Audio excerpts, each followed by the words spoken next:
আসসালামু আলাইকুম। তো সবাই কেমন আছেন? আলহামদুলিল্লাহ আমি ভালো আছি। তো আজকে নাস্তা খাওয়ার লগে লগে দেখি ছোট পোলায় পানির মধ্যে নেমে গেছে গা।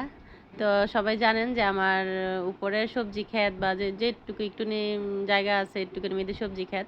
আর এদিক দা নিচে হইলো পুকুর। তো পুকুরের মধ্যে কিন্তু আমরা কিছু করি না।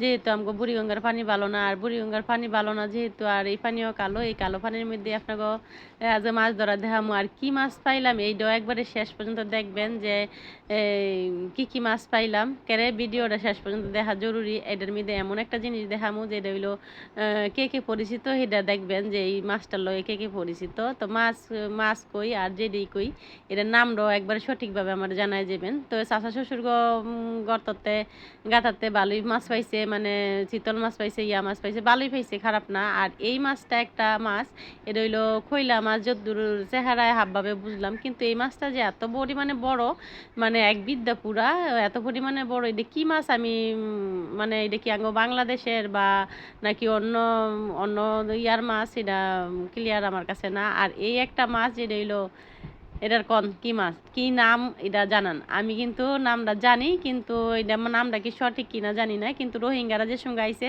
এরপরের তে আমাদের সেইটা পাওয়া যাইতেছে।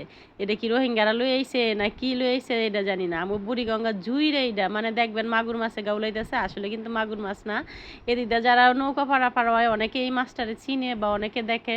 এটা আমরা রোহিঙ্গা মাছ কই, তো অনেকে যে আবার শাকার মাছও কয়। তা আসলে নাম এটার কি আমি জানি না, রাক্ষুসা মাছ।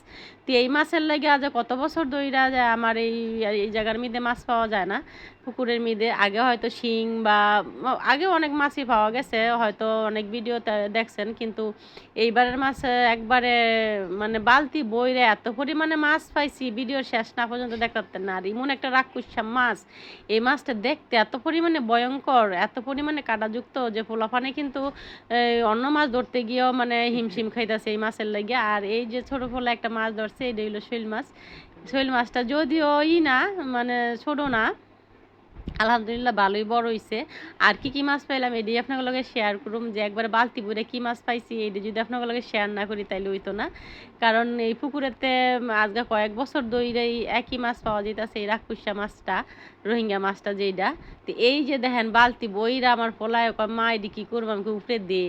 তো উপরে দিয়ে কইছি, আর দেখেন মাছ কিলবিল করতেছি। এই মাছের লাগে অন্য কোনো মাছ পাওয়া যায় না। আগে ছোট মাছ, বড় মাছ বা যেটুকুই পাইছি আলহামদুলিল্লাহ, পোলাপানের একটা খুশিতে একটা মাছ ধরার একটা অন্যরকম অনুভূতি আছিল। এই মাছের লাগে পোলাপানে মানে দেয়, দেখা যায় যে বড় মাছের মতন গাউলাইতেছে, হ্যান্দা কোনো হইছে ছোট মাছ।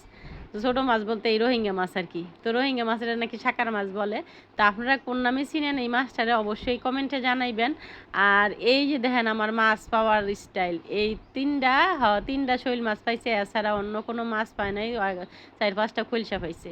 তো এত বড় পুকুরেতে এইটুকু পানিতে কিন্তু অনেক মাছ পাওয়ার কথা। তো যাই হোক আলহামদুলিল্লাহ, আল্লাহ হয়তো কপালে লেহে নেই, নাইলে এক গাতার মধ্যে এত মাছ, মানে আমার শাশা শ্বশুরের গাতার মধ্যে আর আমার গাতার মধ্যে এই সাইডটা শৈল মাছ।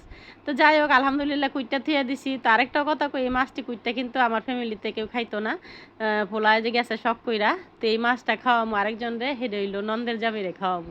আমার নন্দের জামাই এই মাছটা খুব পছন্দ করে।